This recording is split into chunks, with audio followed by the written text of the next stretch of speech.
أعوذ بالله من الشيطان الرجيم بسم الله الرحمن الرحيم الحمد لله رب العالمين والصلاة والسلام على رسول الله مار مسوني كوسوني كأن مكانو سرسوم يجونا كان نقصو ونك أصبحنا السلام عليكم ورحمة الله وبركاته الله تيغنا الله ماما الله تيغان دم بالله أغنى مغسل دم بالله وركا تغاية قدي كوي كافنا في كافي لافير ونيغالي كاقور أسون كاقور أغوخرا مغنو كافيني Ojari bonga, Abu Bakar sendiri, wakian orang kata dengki, ya orang masalah ngobrol insyaAllah, Syekh Ahmad Mughabaraji, orang Abu Bakar sendiri, ojari, orang Abu Bakar dibacili, orang Mosamba fofana, kafinin kenne, semua kita. Ya orang ngobrol masalah ngobrol insyaAllah, orang masalah mufi, fil legang ini, sekarang ni lagi orang masalah kilo nukama,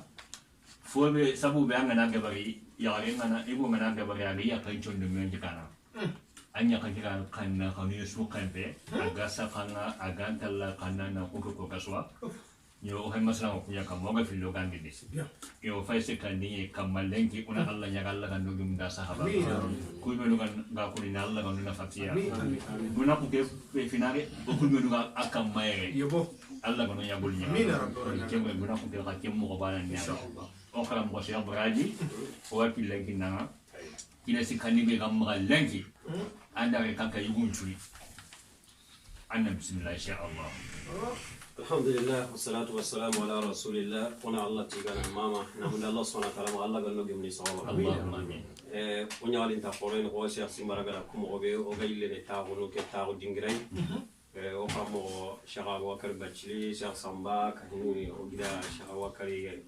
jabagate awa kala mo Syekh Simbara oga ni masala rakinu kama ogati itenga no imme ay kolo kempale na bugu katta jaman kutenga ngani oga kan kuno okeli mo okebe gemella garono kanu kudi mo obe donc ona kuni gono kama oran ta su konno ona kle dan tanto konno tanni har mar mo gana kato gana golle tukunga ma Allah subhanahu wa ta'ala no dema ma gemenna ro kanu kuno inshallah ولا تاغلا هنا دبري كنيا غنا حسن المعامله نان يقين غولنيا لما بوسرنا وديغا ممكن كما وخرا مولي دا حتم بانشي غبي كينو يكندي نهان كبن كتاري تاغلا هيلاندي اوراي هيبغاني نا نيامبا هوي غورونغا ناندانغي مو غورونغا اذن كمبرنا اتونا انت حال مارم منينا هاي اوا حتونديني اوا كواغا هوسرن دبرني مو كبي دونك تاغلا هيلاندي نياكيني lenki okra mo simbara odo howarni kle o maga uga mulana kebe ko gelle sonin kayigo a ken ko tenni maga na kenda bari ken ko tenni maga na kenda bari Ya bismillah. yo kembo roga diga men kin okra mo ni inati kenda ngani izharul hubbi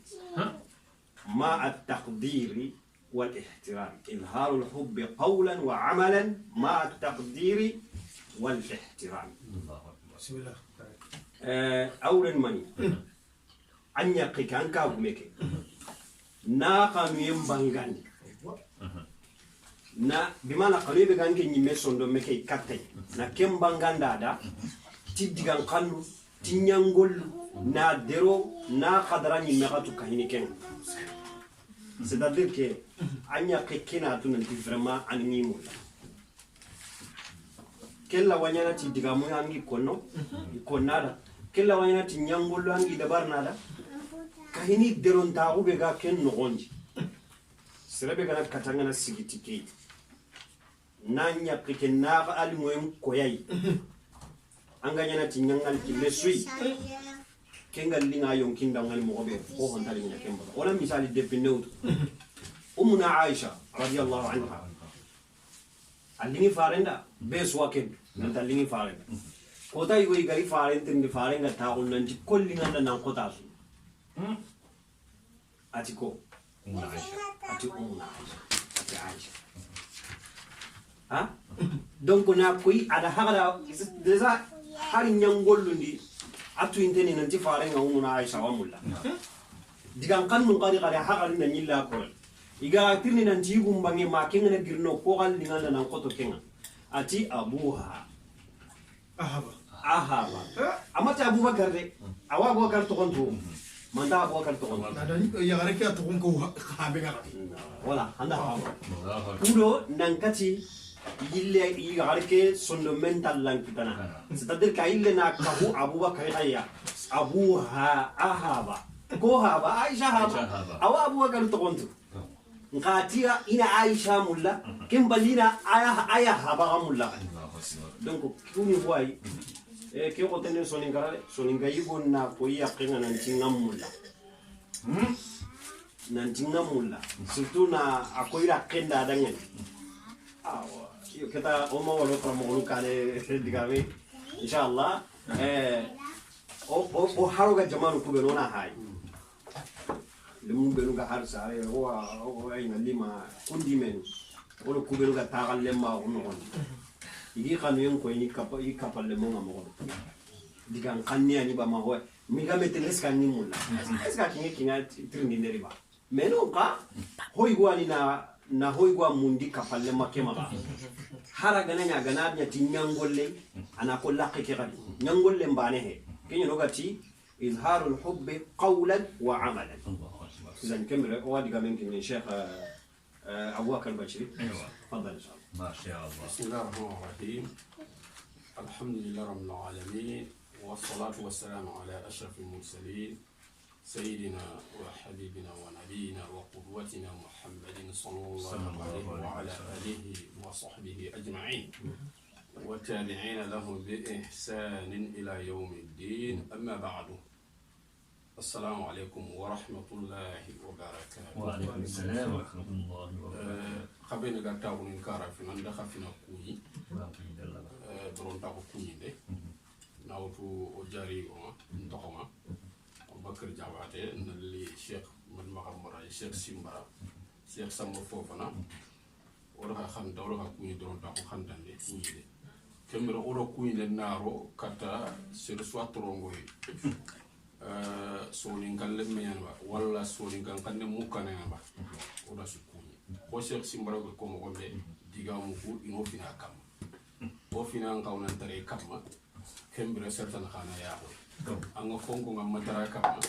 yon lesim pour certain na nya kan ton kote am ko fina kato ga ron digami on alla tiga fina ona mama agada lenki ha koyoyi o yonkini jahanto o meritahu kata akhirnya ngamula ona masalange be ayageni oda joppa ken ko idangi igo angang kawana kharlumu be wut khane be ganya ken jomno me na sondo me ke wi ko kharlumu makanya fe yo legi ke kharlen ci kande haqiqatan angaro ko mo nga xoten soni ngara xoten mandam soni ki ko nate e yakenda ngamulla la rawayana nyangol lu ngana fonne nyangol awanyana nyangol yo gon khadi anta nyiri nyangol ku ga yana te xanu ekile peut-être rubama korinta ko kile walla ha awotu nanti ga ma de ko so no foko ma kenya nyangol le ngana nya il faut ko rakken kana ko bon anga entri nante pourquoi gante ñaana la ngella wa sababu ni fili ko sababu yo goyi a sababu awanyana imma oy me ko fo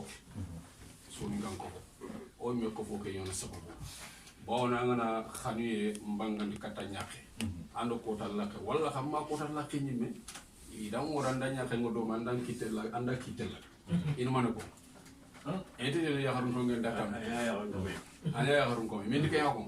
donc ko fo ngana sababu i golla gante i xamu yam bangane kat yak nyangolle walla digan kanne surtout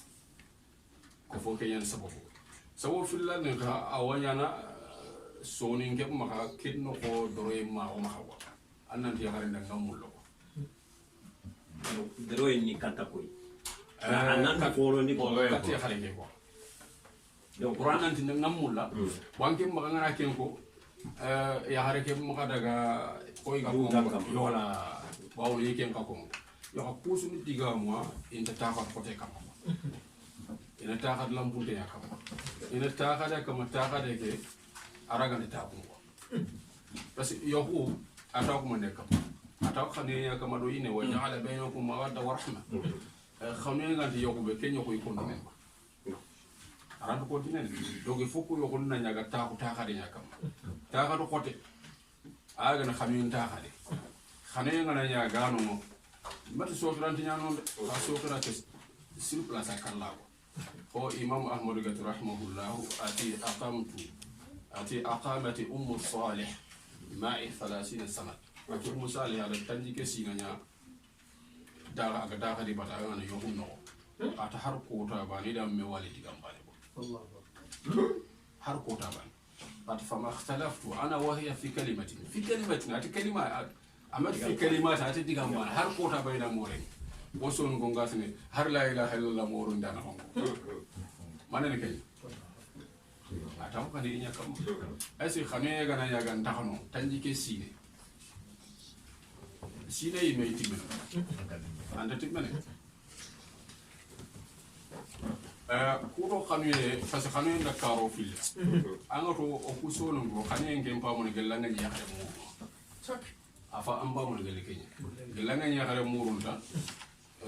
téléphone amba na téléphone kille anamba anga tiga lungu ko mara mata ko magenya ngana nyaki nanda ni na amba uda namade na mak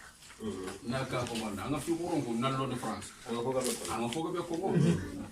bo khani jonga khani amba mo ngel kenya khani tele nyeme minna shahr al asal no aga ne libe de miel yaga en kaso aga na kaso no khani de nyeme no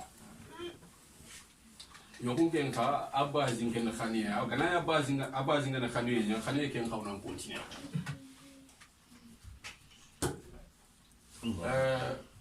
digan kan wado nyangolu be ga koy nanti anga ya hare mulla kenni komi taake dangin de boro ko nanti ya hare matima hare mo me aya ni agana hare gollu buro de bari anna nya ko nya tak bono annabi mara taxar xore ntaxunu kenga taxar xore na tuwano na te kangen taxar yo kundan xawna ndax ken taxar yakam kangen taxar agati istawsu bin nisa'i khayran afala manebo ati fa innal mar'ata khuliqat min dhila'in ya haranta ke baka saxma ko fa inna a'waja ma fi dhil'i a'la saxban pote afo jungu dana kamunya yere digame ke wuranyane agata afo jungu dana kamunya ana nene wala ana nene ndo hakile nyangana nya awre hedina nti saxban pote de ma kamu kena wa kena maana wi Allahu akbar amana nyangana nya ko ntate bakadi lamu aho nyingende na anene kila hakle kuna kamu donc kele taxare ya fare ngari ko nta ko nakam awre nyangana nya ko ntate baka anto ko ntate baka diga mo yowo agol yo wona nya ko ntate baka kendo ko nanta mo tinno mo sheikh mandiga men ko yo anda no go ko ugana presque sage kata halle honne anti on peut-être osoni kala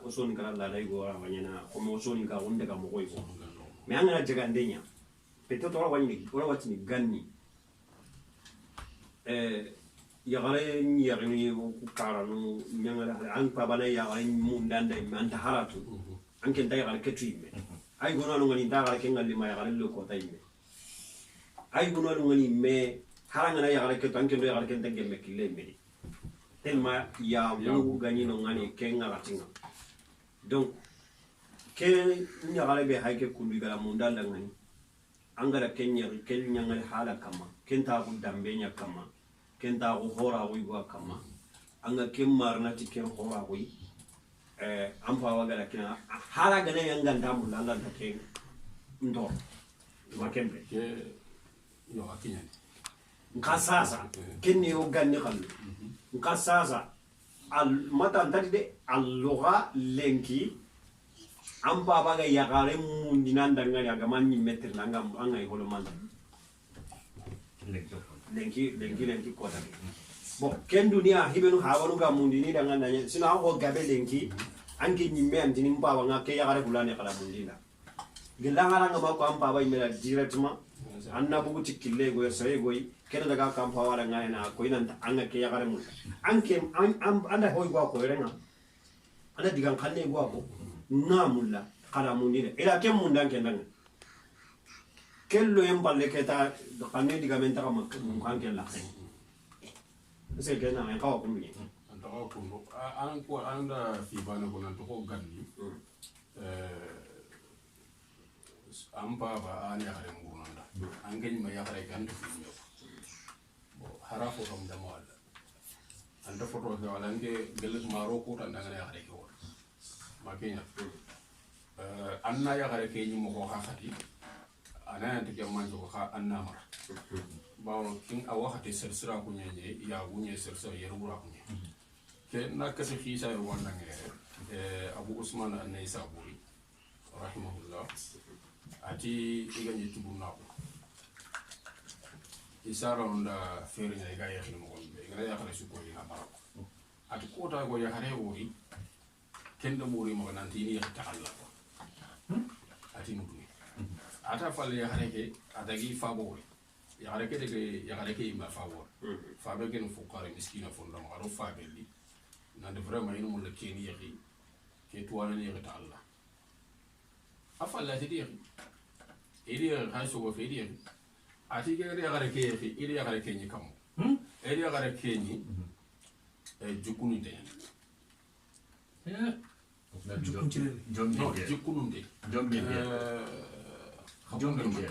voilà c'est les bouteilles jumuna ko angara nyangen kana kadi kha ata kuro ina kasi ya kare ke di khamta Allah ken khanuye ina maga asondo me ke jogi e khatigite sino tam do ko ken kira mayri tuana ke tirnante esi kam golle ganno golle sire bani me gaji kilanta nga ken braje kitam aposke ko wala ti sino tam do ko itahu ya kare ke khanu en kamma agari khanu ta Allah e khamale ke sino ko tam do ko maga fatin ko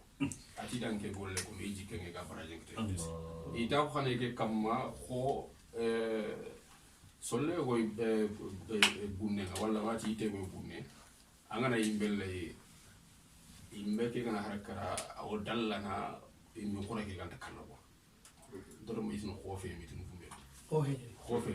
ati ta ka kam ko kum yego e ma ko har ko ta bane ya harake nan tin ko yo kemmi misali ya faga angare ke ko gannin ko igara ya gare muri o mundanga maro ko to ndina wori ya angani ni madde ke ya hare ke ndomu na kha fa be nyaga mura danga bawana wakati yarura hungai sersura hungai ya hungai khas comme ça so saga ya muru par internet ko yo ke ta ko ma diga men ko bakana kandi o ko mo Cheikh Samba diga te honde mo rangi ngala na mali ko no ke kadlemme kama hibe gani na khanu yambanga ni katanya kenga ube ona tanya kunga gela gana wa anda be hibe ma ke filon ah le filo ni mo me bana ni mo parce que filo intame kama iwa kiwa afriki kiwa anga ndo ho ni ke me kama anga tunanti na kiamula na attention na yi gare mara na lu mo yonko yayi igo suga ngoto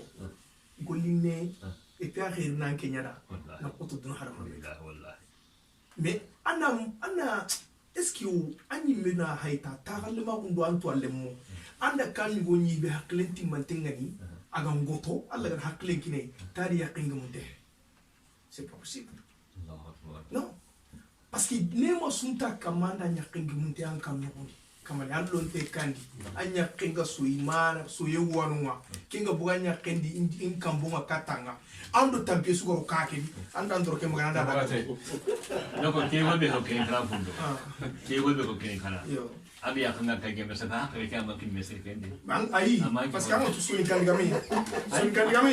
parce que angana idigame ko no bo idigiran kitana ka kenyi mebe ganyo anya ringa anda nya kike gumunte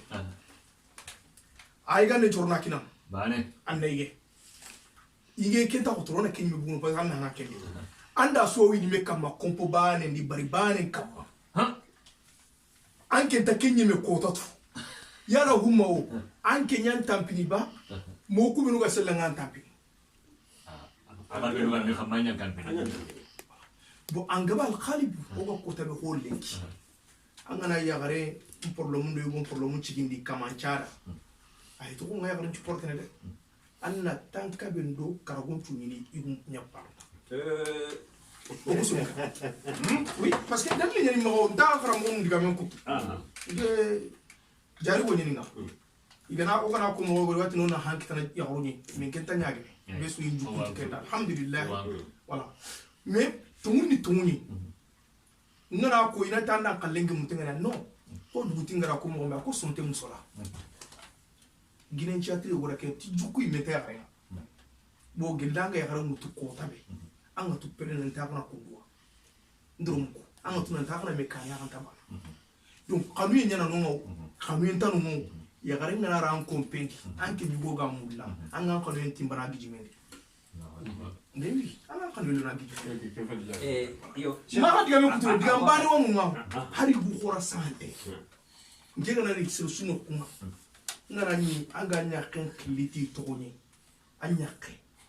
a jompolo anima ko tumu anima makalija tuani ndaw tancharondi anti jompolo ngenta kan kinka paso non ngenta ka paso non parce que toto ta upo hana na yagare chono men pona hana kitare ata hana akhiri to yake brago a chugo sun kan de non to de ya le pai itingeni nyaken to onko tinga ri to be nyakare pana be gimma gaire amin klin to to ta kin klin to be me gelin kera utu ko tabe la wara le kia mo ko na yagare ni na kin bebe ko na yagare me amin klin to ga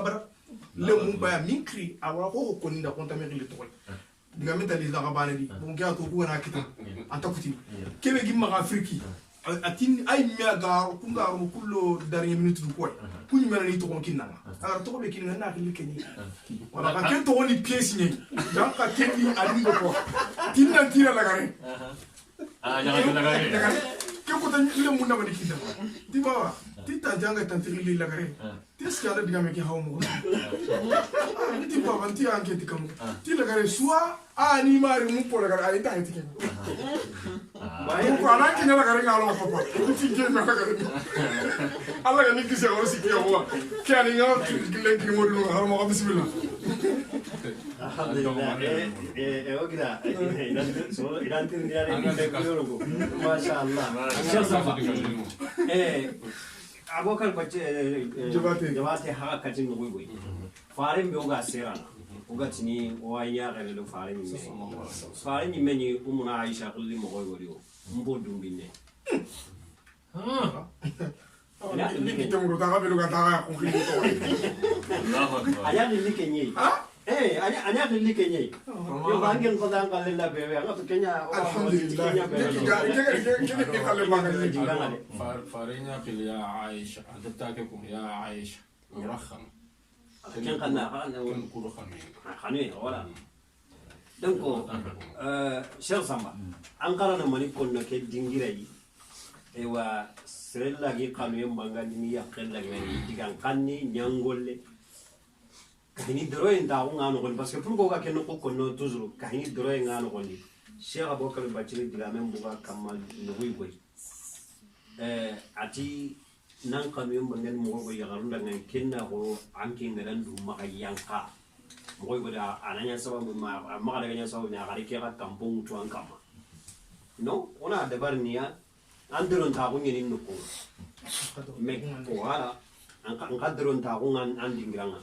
yanka ma yi diga me kono kidana ka hu shero diga me inshallah alhamdulillah ona la ti ona la mam Allah kebe aga fonnan ci lawla nokko fu ke barakundu aga nokko bal janna aga ko ko temi yan barmi to an digan dama no be kon ke kamata yo ala nyani kena bogo na contraire yo go kara depe anga na suro sere ndan tan go bo ako magam nga ka do sere anga suro sere ndan han me anga suro ya ma sere ngi suro anya sere so anya nya te anya sere nanga suro sere suda anga sere so anga suro da ken nan tra ala tra nyanda mo ko suru ko men haram men angere serem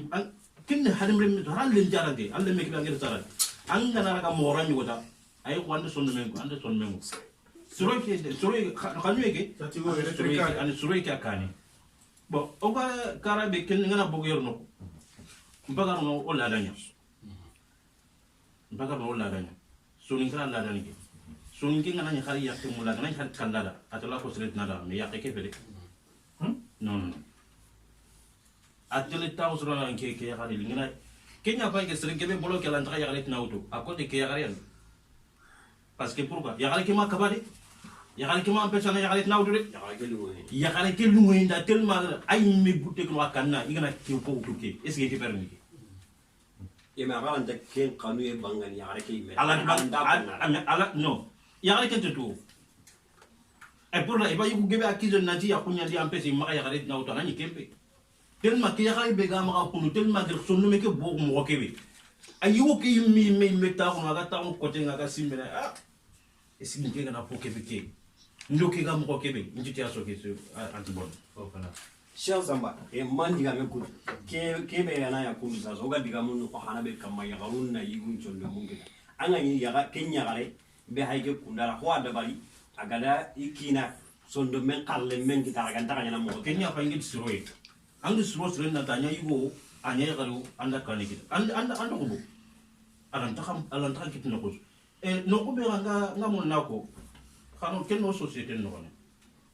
kenno bere nyawro kende mo woro bere no nga dai mana badal e nasren konon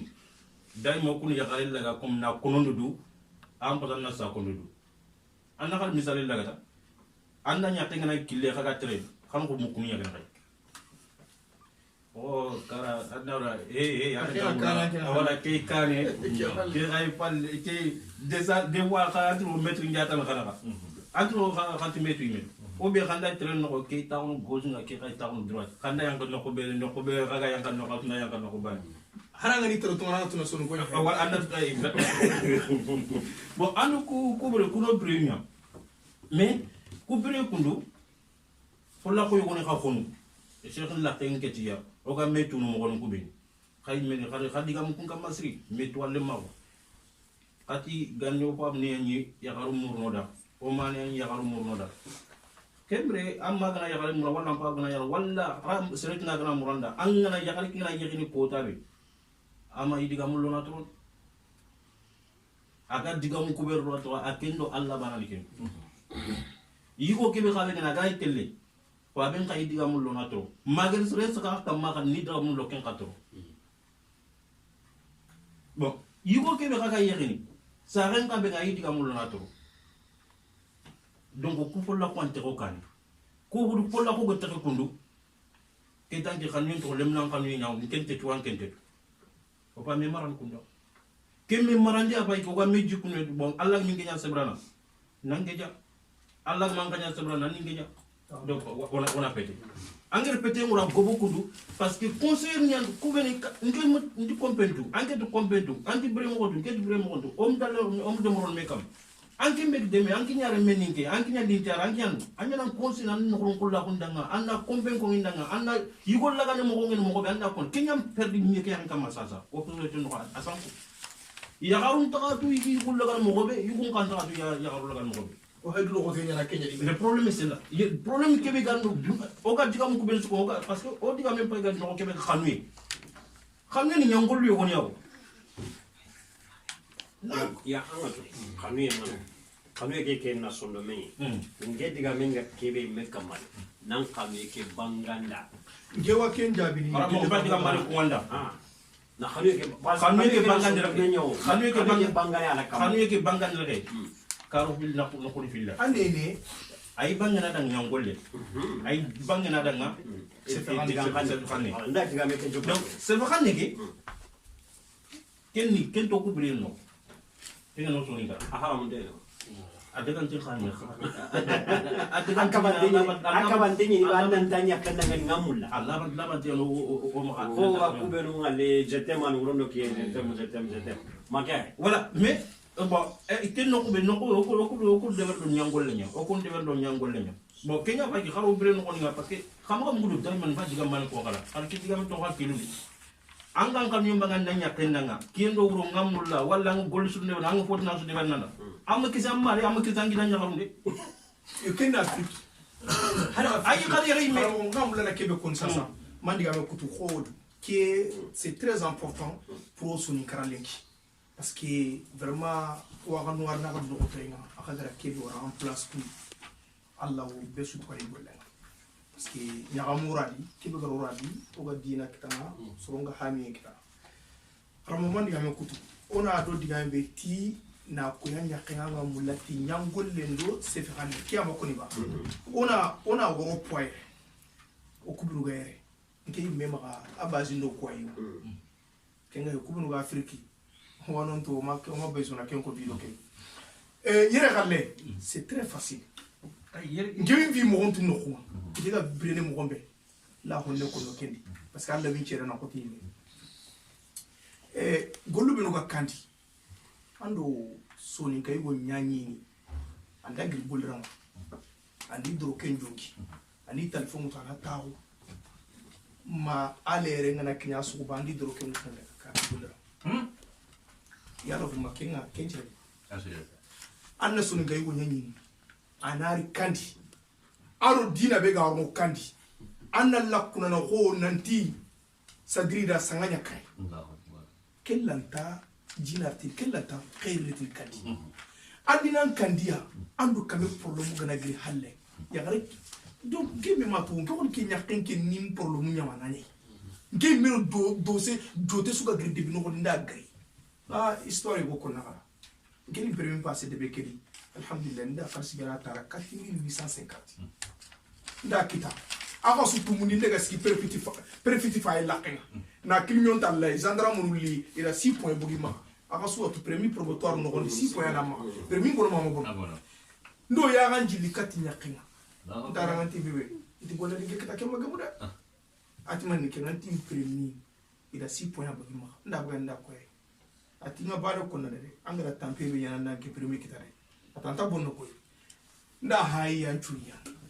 gela sama hadi kameke ne 6 points bugima premier nyama tinya hinki tendio parce que akenta kentu ka kingara kebe ko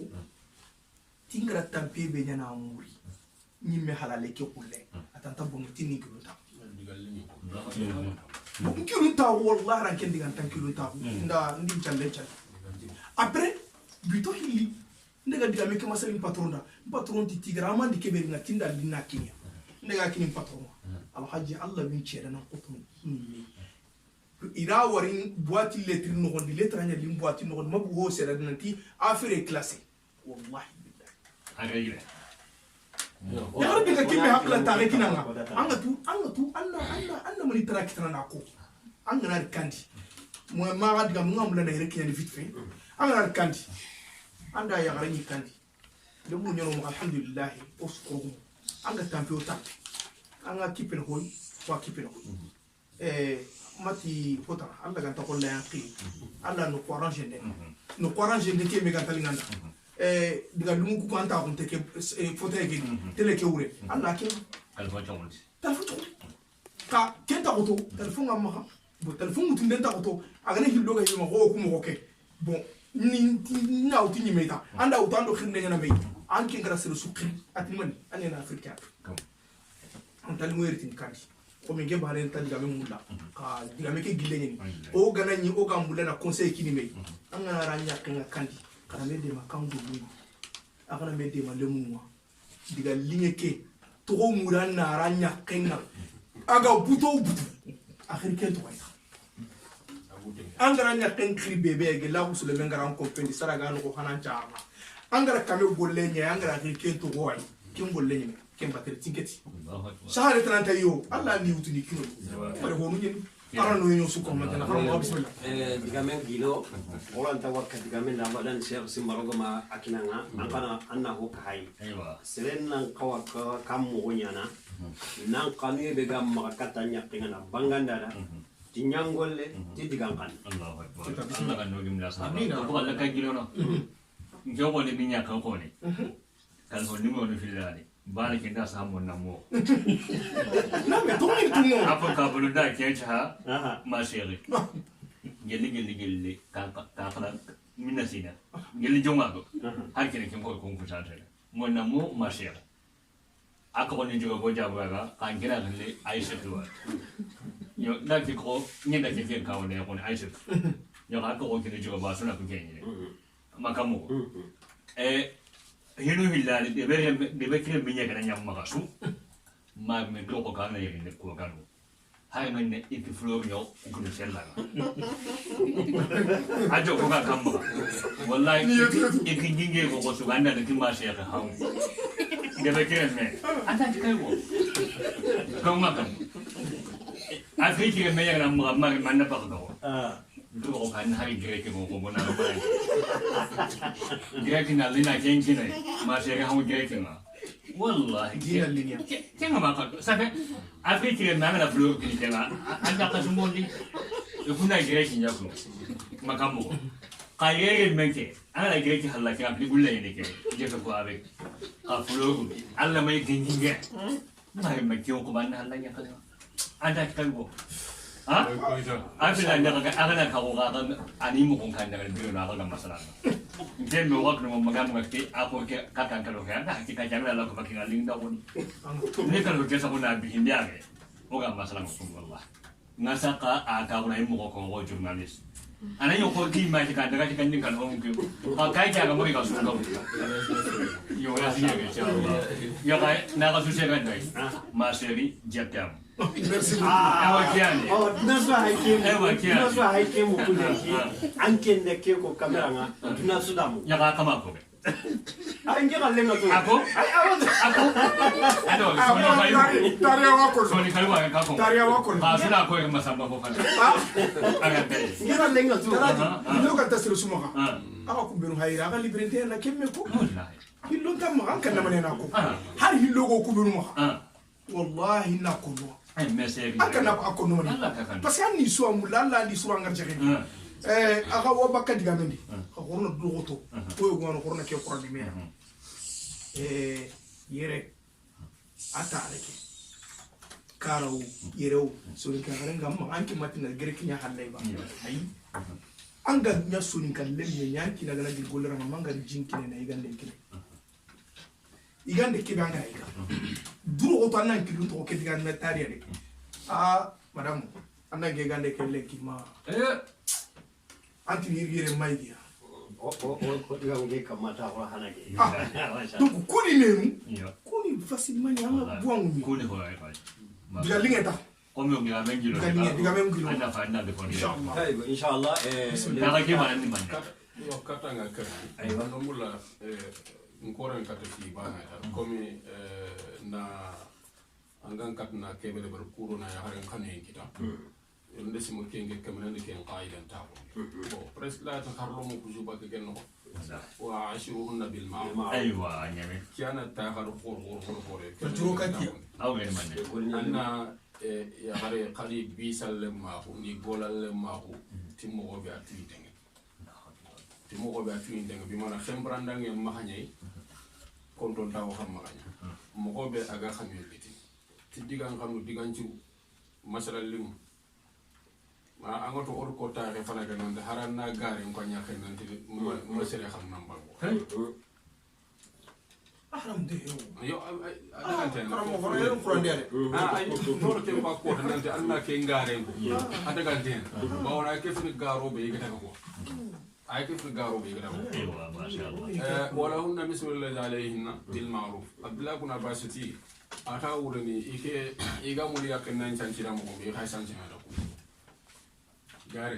ko na pare yo awarni ki ngai ta hun dikane inshallah an ma be su muri yakenna chancira wallahi be so ate kay muri chancira Allahu akbar ke kanu elisi dai do mare mo o lenki galle mo wasi binire o gani diga Usman ni mana ka haga ma bunga amana ni kanu ku ga sirno mo be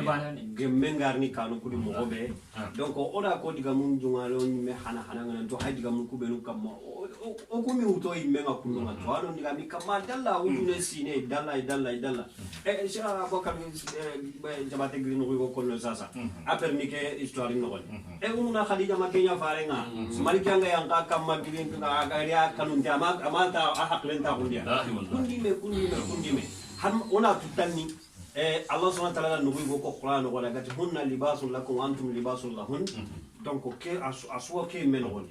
o yani mei ando kebe ga yari meda ngani anda yani mei karamo ko de mukhisa go ko 30 secondes menon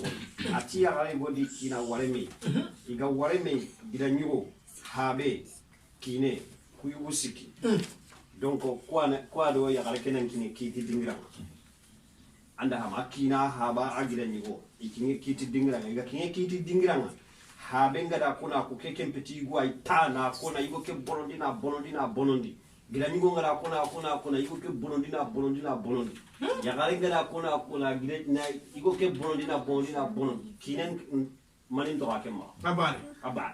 kitana ngamula na kita ngula tisa sai ke ga kita kutu mo be wa kita ki wa mo ko sangere sasa iwa mo ni ya ga kema angiri ambore wa tike kiti kutana atida mulla sasa kan ambore am hodana kada ya galim bora daga sigi ikina halena dusu to ikina Allah awati gira ni gonda ngani bugu yere habenda bugu yere Allah ti hunna libasun lakum wa antum libasun lahun anki nyanda asara pour ga daga dusu to tangi ado kiyam bugu no bale pour ga daga dusu to donc aga daga dusu to tikebe ado kinyeni ko kenyala tu kembere wa mun Allah maga Allah ganno ya kunya beda na inshallah Allah ganno gem ditawa amin ya rabbi assalamu alaikum wa alaikum assalam wa rahmatullah